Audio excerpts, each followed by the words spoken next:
again.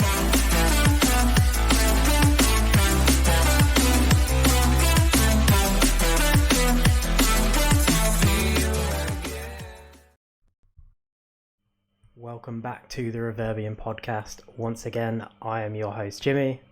And I'm Sean. There we go. We're doing this a day earlier than usual. We're doing this on a Wednesday, so if any news comes out on Wednesday that we've missed, or Thursday as well, tough shit. So nothing we can do about that. Scheduling conflicts and all. We should be back on track next week.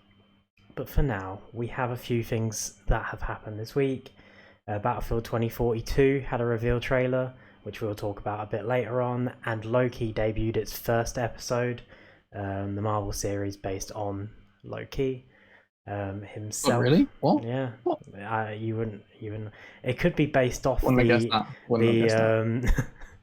I was going to say it could be based off the early to late 2000s Loki wrestler from WWE. He's an anti-masker, so he's a nice guy. I bet everyone would get on with him. Okay. That's how we're starting this, okay. Yeah. It's so hot in this room, I'm sweating balls. Sports, Sean. Let's go. Should I just get the wrestling out of the way? Man. Fine. Alright. Some big wrestling news coming out of both WWE and well, I was going to say AEW, but that was his last appearance. Leo Rush, former WWE superstar, he worked with Bobby Lashley a lot during his time there, and he was also Cruiserweight champion for the latter part of his time with the company. He not left, he was let go last year, I believe, in the big cuts. Everyone loves them. They always make everyone happy.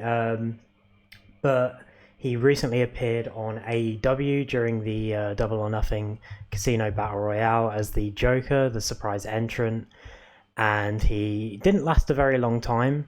Apparently that was due to an injury that he had, and he has today announced his retirement from pro wrestling. He still has a contract with New Japan, so when his injury is healed, he will fulfill his commitments there. But Leo Rush will be no longer wrestling. He's a musician currently at the moment as well, so and he's done a few reality shows. He did The Challenge, I believe it's called, in America, which is an MTV show. So yeah, he will no longer be wrestling going forward after his New Japan commitments are over with. I am trying to find something else, which I don't seem to have. Oh no. Do something else while I try and find the other thing that was supposed to be it came up today that the Premier League clubs that attempted to join the Super League are being fined. It's a total of £22 million combined, so whatever that works out as each. I can't pass the maths in my head if I'm honest. Yeah, can't pass. It's about 3.7 million each. So not a huge amount. So it's a bit of a meh. Apparently a further fine of £25 million each and a 30-point deduction will be applied should they attempt a similar project again. So that's a good way that they're hopefully going to stop any thoughts of this, because that's the 30-point deduction definitely would be make a huge difference. I'm actually just going to try and see. A 30-point deduction wouldn't be relegation, but it might be for Arsenal. No, there would be 3 points from safety this year. The close one. Tottenham 4 points from safety, so that's how much of a difference it makes. Send you right down. Obviously not as bad for teams like Man City, who would only end up mid-table. But if you're starting on there, it's not a great place to start anyway. So it's still for teams that want to be winning the league, it's a big fine. So hopefully that will persuade them from going for it again. Well, before we move on, you still got stuff to say about that? For sport? Oh no, I meant go back to we'll go back to the wrestling then. Fantastic. This is what I was trying to get at. WWE SummerSlam has been confirmed for August 21st, 2021. It'll be on a Saturday rather than a Sunday, which is very good. Interesting. And it will take place at Allegiant Stadium in Las Vegas, which is, I think, the new home of the Raiders. I believe. I think that's their new stadium. So yeah, it'll be in front of a live crowd as well. Not much Lovely. else to say. Yeah, that was literally. Anyway, I was trying to find it. Back to football, as you really interested me. We spoke a bit about transfers last week. We have another one, which it was going to be another one for Barcelona, or it seemed, but Genie Wijnaldum seems to have all agreed to join PSG. It was reported that they were able or offered double what Barcelona were offering him. Obviously, a free agent, all of it going towards his wages. So it does look like he'll be going there. Unless you have anything else. Oh, yeah, we do have football. I have a So bunch we of have, we have had the Ben White. Ben White is replacing Trent Alexander-Arnold in the England squad for the Euros. I've seen a lot of people kind of really down on this decision, and to those people, why? Have you seen Tyrone Mings playing? You know, Maguire's not fully fit. Stones is injury prone. Another defender won't. And Ben White's played well. I think both games he was one of the better players. A lot of people were saying either Lingard or Ward-Prowse should have gone in. Ward-Prowse wouldn't have started games. He's only there for free kicks, and he wouldn't to take set pieces. You need to be on the pitch, so it wouldn't have happened. Lingard, as much as it would have been nice for him to have got that, we don't really need more midfielders compared to the defense that we need. So I think this is the right pick. We definitely need that extra defensive strength. After seeing the games, I kind of would have hoped that Ward-Prowse will actually be included. Obviously not in this case over a defender, because if we're going to play Grealish and he's going to be winning free kicks, then obviously the usual person time on the pitch. And if they're still doubts over Henderson's fitness, which there might be, I don't know. It obviously could have been good to include, but I definitely think we need that extra strength in defence. So Ben White makes perfect sense for me. Yeah, I agree. The last bit of sports news, I think. No, I have one more. You have the one more, yeah. But we'll talk about the Floyd Mayweather versus Logan Paul fight that took place this week. Didn't watch it myself. Wasn't going to be paying that much money for that, and I wasn't going to be waiting up. Yeah, no. Yeah, I'm glad. 4 a.m. Glad I didn't. Then, wasn't it? Yeah, it was very late. I think it was more like 5. Or early, technically. True. There was no official winner. It went all 8 rounds. People were saying Mayweather was the better fighter, obviously. He had the best strike rate, which you kind of expect. He's a professional boxer, has been all his life, so you expect him to outperform. People were commending Logan Paul for staying in it anyway, although Mayweather's not really known for straight up knockouts. I don't think he's very much a defensive, he's more defensive boxer. Defensive fighter, goes for points, so he's not. He won't come out of the blocks, come try and knock someone out. So it's a thing that happened. KSI is the best best boxer in the world. Sorry, but yeah, that's it for me. On to you, pal. Yeah, it's the final thing. It was announced today that Williams team principal Simon Roberts has left the team. He came in June to take over as team principal when the Williams family left Formula One. And he will be replaced by the chief executive officer of Williams, who is Josh Capito. It's a whole part of an internal restructure. Not much been said about other changes. There's not really much I can really say about it. It's a bit of a weird one of why so soon afterwards. Obviously, as expected, Williams aren't really getting points early in the season, but you weren't really expecting them to make huge gains, so it won't be because of that. I'm just trying to skim read at the same time, but it's it's a bit of a weird one. It kind of came out of nowhere, so we'll see if it does make any difference, if he's able to change their luck, well, not luck, but their performances in races. I doubt they'll make huge leaps in this season. If I'm honest, if they're going to do anything, it'll probably be next year with the change in regulations. But new team principal for Williams' first of the season. Nice. So, on to I think we should do like the double header. So let's get some movie and TV out of the way. With I know we've got Loki as our last thing, but let's do this now. I've only got a couple things. There was a new Space Jam trailer, I think released today, well, Wednesday, as of this recording. Have not currently seen it, but if anyone is excited for the movie, catch it right now if you missed the announcement. Issa Rae, I think her name's Issa Rae, will voice Jessica Drew, who is Spider-Woman in Into the Spider-Verse 2. The first Into the Spider-Verse is an amazing movie if anyone hasn't seen it. Very well written, well animated movie, one of the better superhero movies out there.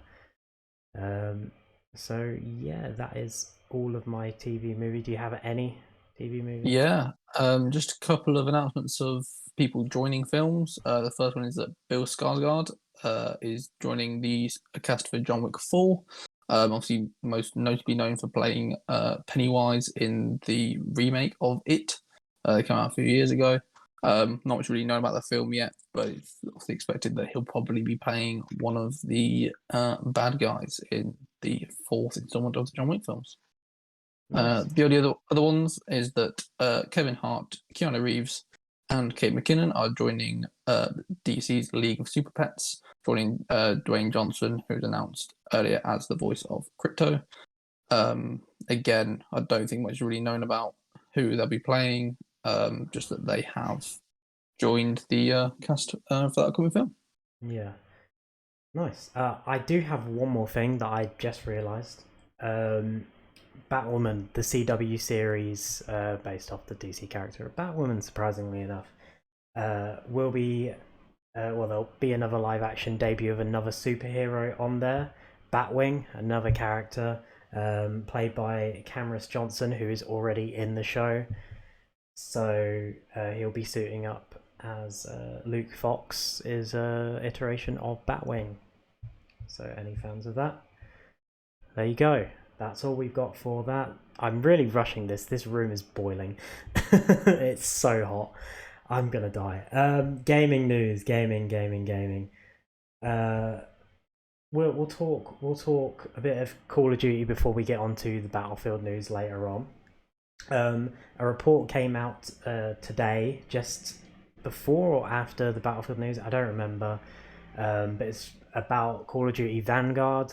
Apparently, it won't be at E3. There will be no showing at E3 for the game.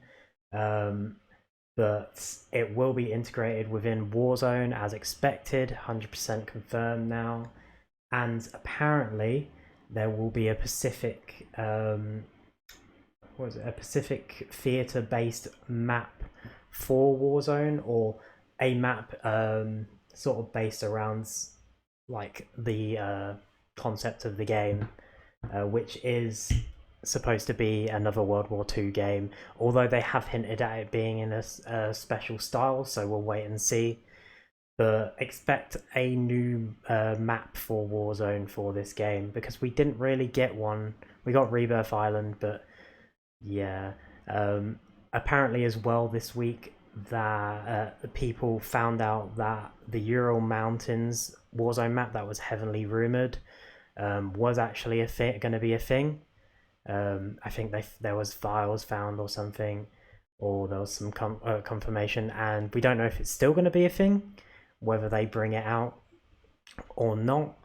But I wouldn't hold your breath, because I think they've given up on it and they're just using it for zombies, because it's the same map. I believe it's all of those areas in zombies, but instead of teleporting off, they're all near each other, I believe. So yeah, that's all the Call of Duty news for this week. I have a bit of Mass Effect patch news. There was a patch that came out for Mass Effect Legendary Edition. The major things in that patch were fixes to do with the sound of when you go through a Mass Effect relay. It was a bit too loud during the loading screens, so they took that down.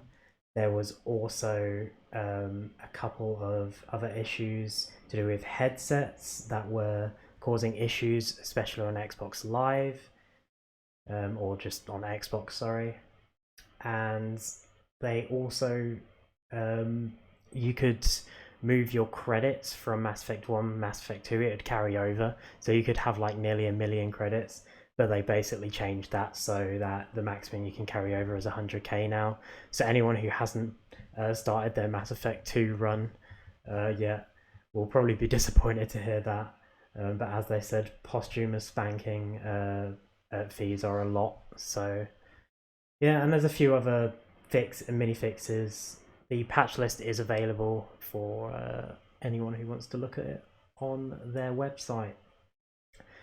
So yeah, I have the E3 schedule as well. But before we get to that, do you have any gaming news at all? Just that we have Ratchet and Clank. It's Rift Apart is being released on Friday. Yeah. So if you haven't pre-ordered it, you'll be able to buy it from then. Yeah, not much to say about it until it's out, I think. But Yeah, just make you aware that it's been getting good reviews.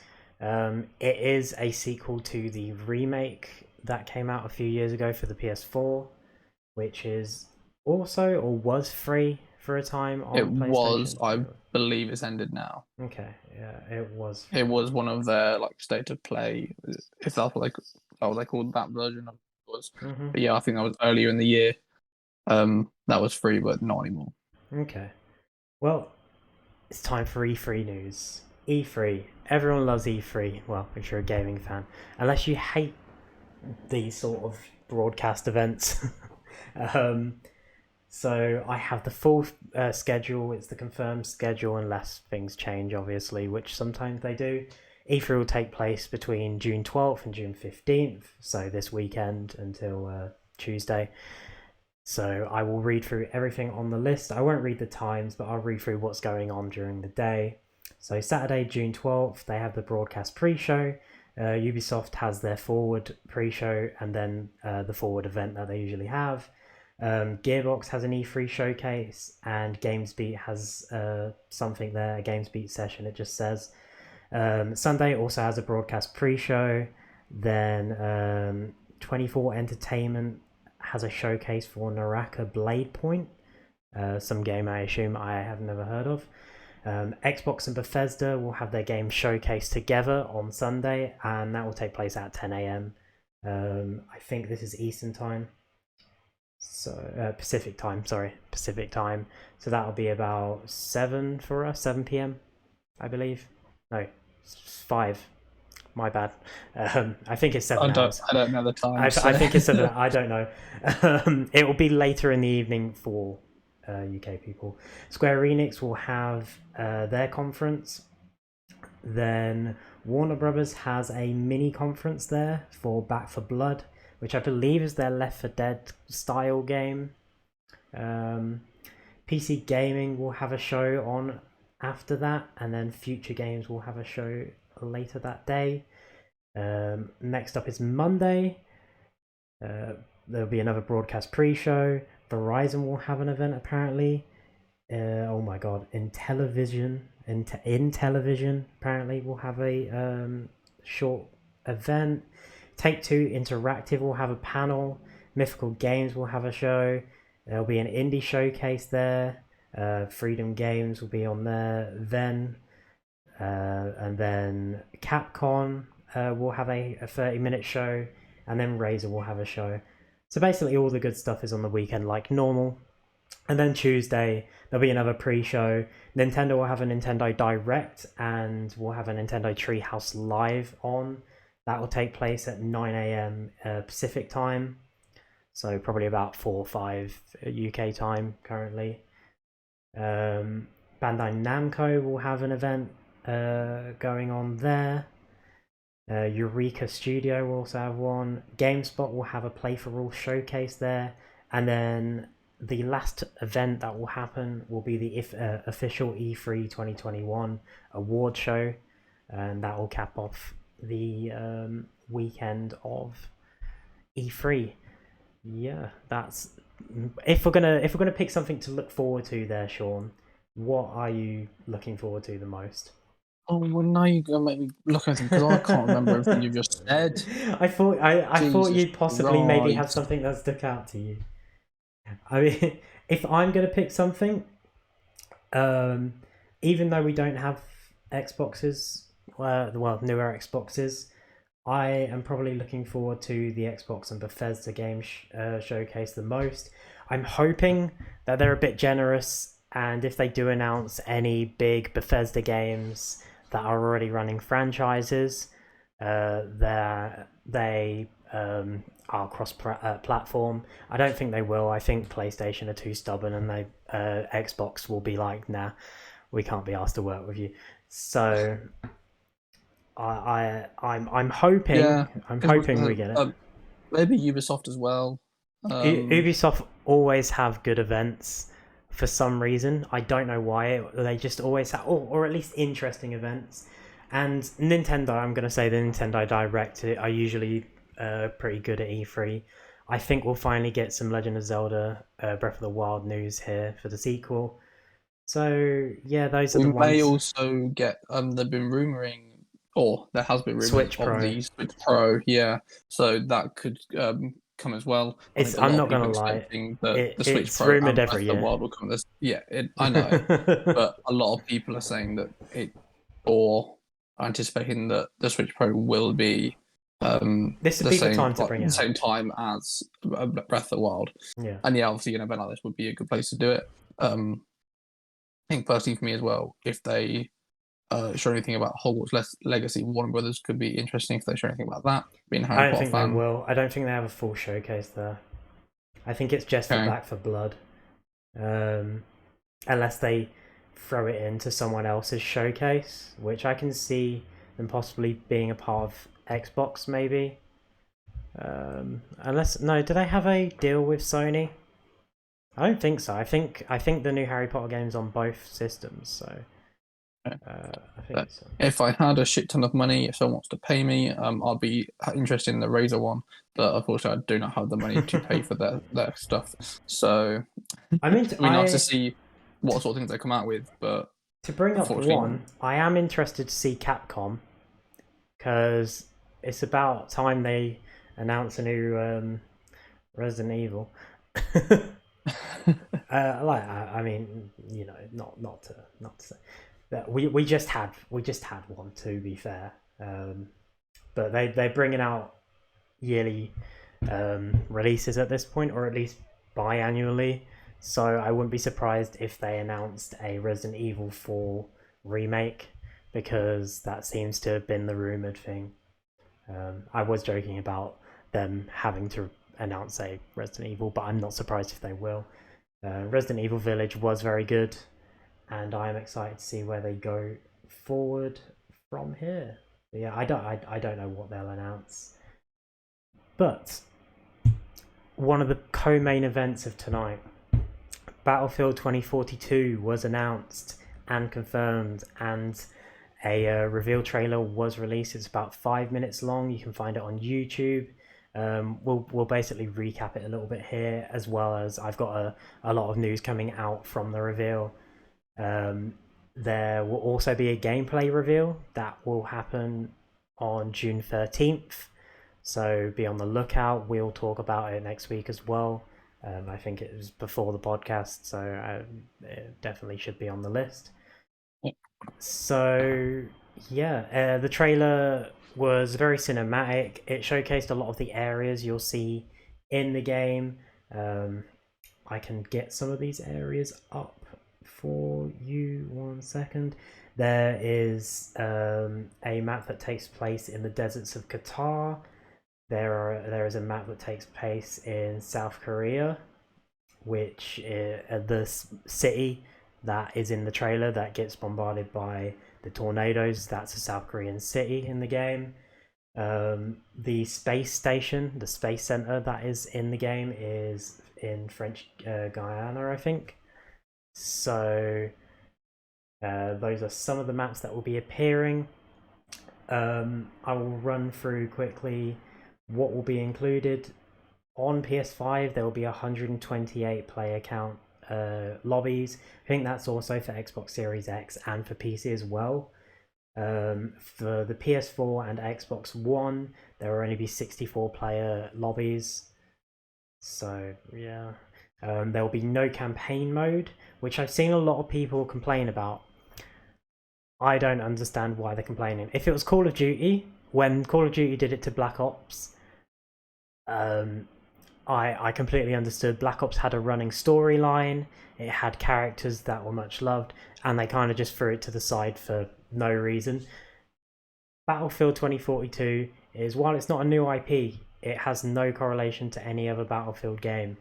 So it doesn't really matter. No one plays the Battlefield games for the storyline. Some people play Call of Duty for the storyline, but no one's ever really played Battlefield for the storyline. The last good Battlefield stories were the Bad Company ones. I'd say 3 and 4 weren't terrible. As far as I remember, they weren't terrible, I should say. But they weren't anywhere near, like 99% of people that play Battlefield play it for the multiplayer, and I kind of disagree with everyone complaining about this. If it was Call of Duty, like I said, I'd understand. There will apparently be 7 massive maps at launch. We named just a few of them there before, and there will also be dynamic events like we were talking about. There will be the rocket launch, there will be tornadoes, and there will also be a sandstorm that will take place in the Qatar map, which could be very interesting as well. And I assume every map will have some sort of natural disaster-esque thing. So it'll be interesting to say the least. There will also be wingsuits in the game, so you can, I believe it was confirmed in the trailer, but it was also confirmed by others that you can use your wingsuit in the tornadoes, which will be very interesting. It will add another element to gameplay. So yeah, we also have they'll be adopting the battle pass formula from every game, but most notably Warzone and Call of Duty. Fortnite already started. Notably now in the genre, it's not a battle royale, but it will feature both a free and paid options. Sorry. But no weapons or vehicles will be locked behind a paywall for the battle pass, kind of like how Call of Duty does it now. It'll just be skins and stuff. So that is all the news we've got from it. What did you think of the trailer, Sean? These trailers kind of annoy me a bit because obviously I know to announce the game, but they don't really show you much. Obviously, we saw some areas, but obviously they are very cinematic. It's not, and obviously they're always in-game engine, but it never looks how the game actually does. Yeah, I mean, you never know now. Like with the technology we've got now, you never know. We're still waiting to see. I think obviously with a lot of games, with not really having many actual PS5 releases, of what the graphics can actually do on these newer consoles. So it could be that it looks fairly cinematic and it's thankfully we only have to wait a week for the gameplay reveal, so that's well, less than a week. So we'll be back with that. But personally, for me, I thought the stuff that I saw was very interesting. I like the weather. I like the big weather thing. That's going to be an interesting, obviously, addition. Because obviously, not really, or shooter games in this case. There's not any that I know of that have done this previously, unless you can think of any. Just Cause does it, but it's very much a single player franchise. Just Cause is very much like I think it was 4 that had the natural disasters, so you had earthquakes and tornadoes and stuff. Never played it myself, wasn't a very well received game, but Battlefield has a history of like destruction like this, and they may have done disasters and stuff in the past, but probably not to this scale at all. I don't think the technology could have handled it. But Call of Duty even copied them for Modern Warfare 3 and called it Levolutions, I believe, back in the day. So that was funny. But Battlefield Yeah, is very I good think at this these stuff. weather things will be interesting. Obviously, it has the capability of completely changing a map mid-game, Hmm. um, which I think is really good for replayability sort of thing. Of especially if um, obviously we know that Battlefield's quite known for big maps. Of if maybe when it happens, it's a different location on the map each time, so that it's not always the same place that's affected. That could be quite interesting if they're able to do that. And how it will interact with the players will be interesting. Like if you're in the middle of this weather storm or whatever it is, do you die or did it affects your vision? Obviously, that'll be a big change of all of a sudden this big like sandstorm comes in, you can't really see anything. It might be that there's extra things like you can equip goggles maybe so you can see better, but it takes up uh, one of your slots for equipment. I don't know. There's Yeah. a lot of possibilities they could do with it, but I think it's interesting and will definitely add a whole new dynamic to the game. Past Battlefield games have dealt with like sandstorms and dust storms. I think Battlefield 1 has it from what we've played.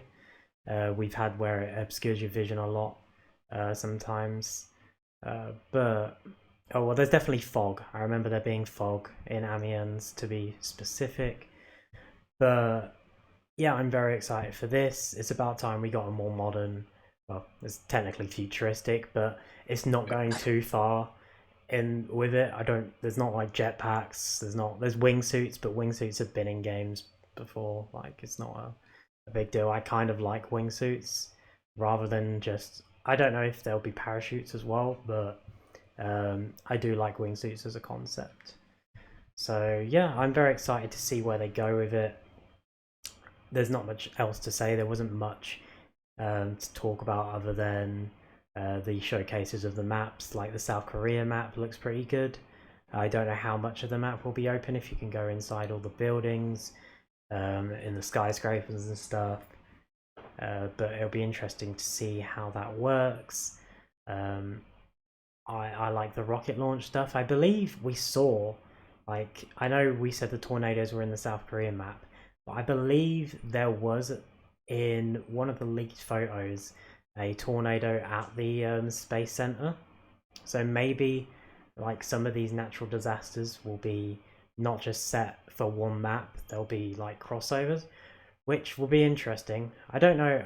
I feel like they're better off sticking to a natural disaster and map, but I guess it changes up gameplay, so I'm not against it personally. So yeah, that is our Battlefield 2042 talk discussion. We'll be back next week for that, but main event time spoilers, big spoilers, huge Beware spoilers. of spoilers. Beware of spoilers. Um, this is going to be the stuff. We'll probably clip this part as well. Um, but yeah, big spoilers. The God of Loki, Mischief is back. the God of Mischief, is back. Like he just said, this series takes place kind of after Avengers Endgame. They do show that, but obviously there's a lot of time stuff going on, so it doesn't really take place anywhere in the timeline. Um, It's all over the place. You could say it's in a different universe, which could be part of a multiverse. um, Hint, hint, that hint to future we don't films. we don't we don't have to hint it with this is a spoiler discussion. They do mention the multiverse in this. They mention stuff like the timekeepers. It's very much, it was a big. The episode felt like a big recap of Loki's story throughout um, the MCU, and it was cool to look back. It was cool to see his reaction to his mother dying. Obviously, this Loki doesn't know that it happened because Yeah, he's this technically a different Loki Loki. is a variant, so he is time displaced from 2012. So he's basically villain Loki, but he's not, because by the end of the episode, he kind of changes his like outlook a little bit and is more like current day Loki if he was still alive. Um, R.I.P. but my boy Loki. a Uh, quick recap. He gets captured by the time keepers, or the time something agency. I forgot what they're called. Time Variance Time Agency. variance agency. That makes sense. And he basically gets put through this quite funny sequence of like he has to go and get a ticket. He has to go through the scanner to make sure he's not a robot and stuff like that. It was quite funny. And then he meets like Owen Wilson's character in this, who is Mobius, I believe his name is. Yeah, Agent Mobius. Yep. And kind of will work against Loki, I assume, throughout the series. Well, work against as actor pairings, but the characters are working together, as far as we know. But the whole point of the episode is Owen Wilson's character just trying to break down Loki and trying to get Loki to realize that he doesn't like killing, and trying to maybe realize the error in his ways. And he accomplishes that as far as we're aware. Although Loki still, he's the god of mischief. He still has his characteristics. He still had them when he was basically a good guy in the later MCU movies. But it's an interesting dynamic. We also got the reveal at the end that the main bad guy of the series is another version of Loki. It's a Loki variant. And big spoilers here, huge spoilers. Don't listen to the next 20 seconds if you don't know the casting news. But this Loki will be a female version of Loki. In the comics, after Ragnarok, Loki gets resurrected as a female version, but he can also shapeshift. So this could be just a variant who shapeshifts or whatever. I forgot the actress who is going to play it, but I believe it's Sophia Di Martino. Yes, something like that. If you've tuned back in and I said 20 seconds, maybe tune out for another 20 seconds. But yeah, it'd be interesting to see. I know they're in a scene together, both Tom Hiddleston and this Sophia. So it'd be interesting to see how they work, how they're going to explain this as well. So yeah, that's all of the story that we've got from that. Obviously, very mysterious show. We don't really know what's going to happen. There are 6 episodes, I believe. This is the 6. first of 6. So yeah, it'll be interesting to see where we go from here. What were your thoughts on the episode? It's a classic like opener of you don't really get much. You get an introduction to everything, but you don't really know what's going on. Obviously little hints, you get the cliffhanger. I did like it does appear there's going to be some like comedic moments in the series, which I like. Like when they were looking back at Loki's greatest hits, and they make a joke that he was DB Cooper. And the thing where like he opens the drawer and there's just a drawer full of Infinity Stones. And they're useless.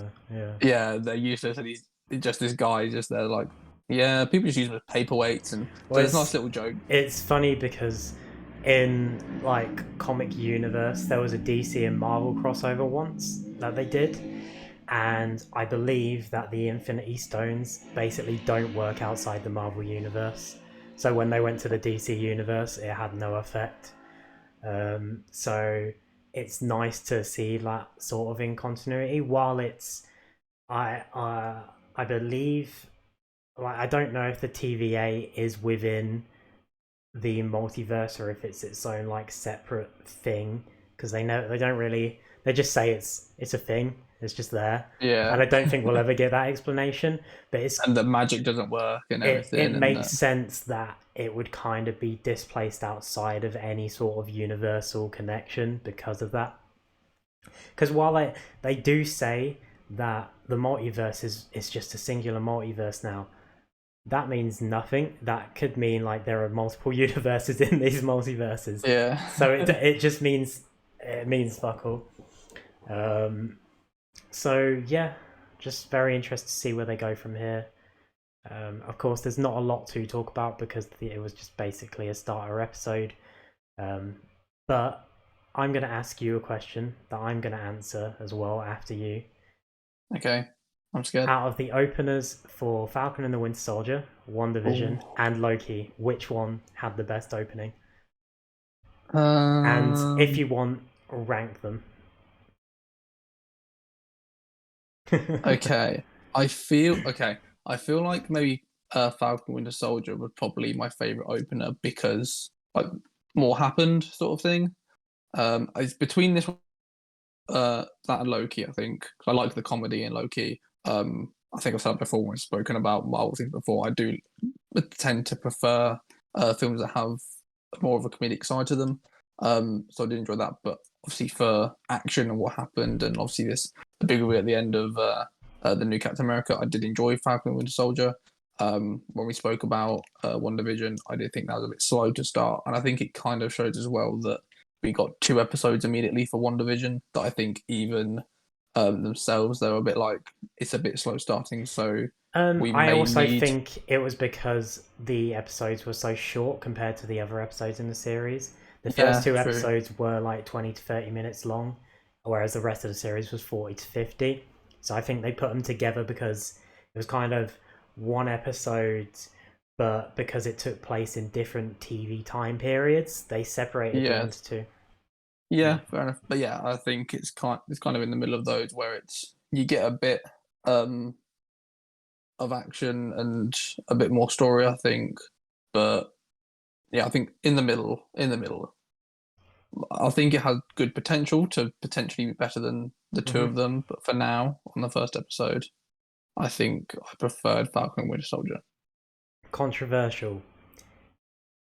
Not really controversial. I think Loki was the best of the three openers, simply because it was funny. I really like Loki's character the most out of, Falcon and Wanda Yeah, and I get that. Vision. Yeah, Tom Hiddleston's a hell of an actor. it's just great.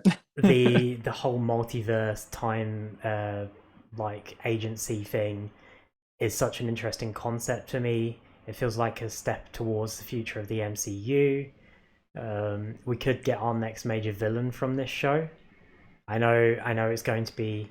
I mean, it's going to be in Captain Marvel. I think where it's going to start. Captain Marvel 2. I think what it was called, the Marvels, I believe. Um, but that's where we're going to get our next villain. But it'd be nice to, because I believe some of the characters in this show are connected to Kang the Conqueror, who is going to be the villain of the MCU. So it'd be interesting to see if they do anything with that. But just the whole premise, the episode, while it didn't have more, I feel like every episode has been kind of empty. Every opening episode. I actually put Falcon and the Winter Soldier last on my list because Oh my god, we're it's the finally most. disagreeing on things, I Jimmy. know, but to me, it's the most unmemorable of the three openers. Like I get it, like it ends with the new Captain America, but like with WandaVision, because it was the first show, and I think it helps that I watched the whole series all the way through up until like Right. the penultimate episode sort of thing. But I watched the first episode of WandaVision, saw loads of people shitting on it, and I was like, I really enjoyed that. I really enjoyed the subtle hints of like something's not quite right here. Like it was a sitcom that had some sinister undertones, and it was at a time where everyone was kind of like, I wonder where this show will go. And I think like that mixed in with the fact that when I was younger, I just used to stick on a shitload of sick. I've seen like Everybody Loves Raymond and Frasier and all of these shows so many times over that like I just sort of like that sort of stuff sometimes. So add that in with the superhero stuff. I like Wanda. I like Vision. Um, it was just a good mix, which is why it's the second one. They're all very close to me, to be honest. As a series, like obviously we can't judge Loki, but as a series, Falcon and the Winter Soldier was the more underwhelming one for me. Just because I didn't really like the villain that much. Not that it was bad; it just was was a bit disappointing, and I thought they'd go a bit further with US Agent and that. So yeah, like I think it doesn't help that I'm looking at it as a whole as well. Like, where did the first episodes go with Loki? We're just looking at it as, okay, we've got this mystery. But I do genuinely think Loki was the funniest of the bunch, and probably it's the one that fills me with the most. Okay, where's this gonna go? I kind of know who the villain is if it stays that way, but what's gonna happen to Loki afterwards? I'm very much intrigued. Like, is he gonna go back in the timeline? Is he gonna be alive? Is he just gonna accept his death? We don't know. So Loki is my favorite, and then WandaVision and Falcon and Winter Soldier are very close, but I just put WandaVision above it, just on the fact that I enjoyed the series more as a whole, I think. So yeah, like, if we were gonna rate this episode out of 10, what would you give it? I'll probably go maybe like 7.5. I'll say I like the comedy moments, but obviously, as I said, it's an opener. You don't get a huge amount. It's kind of just like setting the scene. There's not really any action. Obviously, there's a little bit of like obviously a chase scene where Loki manages to get control of basically the controller to control his whatever it's called, necklace thing, brace. So you get a bit of that, but obviously it's all mainly set up, so it's nowhere near going to be the best episode of the series. If it is, I'm going to be very disappointed with the series. But obviously you had the moments where it was entertaining, and you're a bit like, okay, I'm into this. I'm ready for the next episode. I think I'll give it an 8. I feel like there was nothing about it that wasn't well written. It was a very well written premise. It wasn't a top tier. It wasn't like a 9 or a 10, but it was, for me, I was verging towards a 7 or an 8, but you went 7.5, so I'm not going to cop out. I'm going to say 8. I thought it was the funnier one of the 3 so far, so I'm going to give it that extra point. But I think that just comes with the character, though, is obviously you're not going to get as much comedy with Wanda and Vision or with Sam and Bucky. So yeah. He's the god of mischief, and actually the Thor films have had that comedy in them previously. So you are kind of expecting that a bit more. I thinking about it now, I will give it 100% an 8 because I really like the music and the credits and I agree with stuff like that. Just the little things really pip it for me and put it up there. So yeah, it deserves its 8. So that's our Loki review. I don't think we'll do them every week. We might, if something big happens, we might bring it up. But I think for now, we'll to keep. Otherwise, we're going to end up spoiling every episode every week. So it might be that we wait till the end to we'll just do an end of season review for it, most likely. So yeah, well, we're here. The end of the podcast, Sean. Favorite time of the week. We'll probably have a few clips. Our Premier League, was it Premier League? Oh my god, it was the Euro video that we brought out. We've decided that we're going to do a few clips before podcasts every week, clips of parts of the podcast, so that people who just don't want to watch the full podcast can watch these little clips of the parts they want to watch. They won't be every single segment clipped. It will be like the big topics. Loki will definitely be clipped. I think I might do a clip of E3 and Battlefield. I might put them together depending on the length, or I might do them separately. But I have an extra day to sort this out. We'll see. So we'll see. But yeah, nice talking to you as always, Sean. This has been a good video because it's been under an hour and it's really hot still. Like, subscribe to our videos that you'll see this week, and go watch some of our past videos. If you're not into the podcast that much, we do have a couple other videos, and we will be looking to do more like that when we're better situated in the future. We might even do some gaming videos eventually, but we'll see. Currently I can't do anything. I have to have an Ethernet cable hooked up to my computer, or else it doesn't work in this place, but I will not be there next week. Woo. We can actually do things. So yeah. That's it. Peace out. I have no, yeah, end it. We're ending. Cut Peace it. out. Cut it. Kawhi. Cut it. Yeah. Oh god, we're ending it.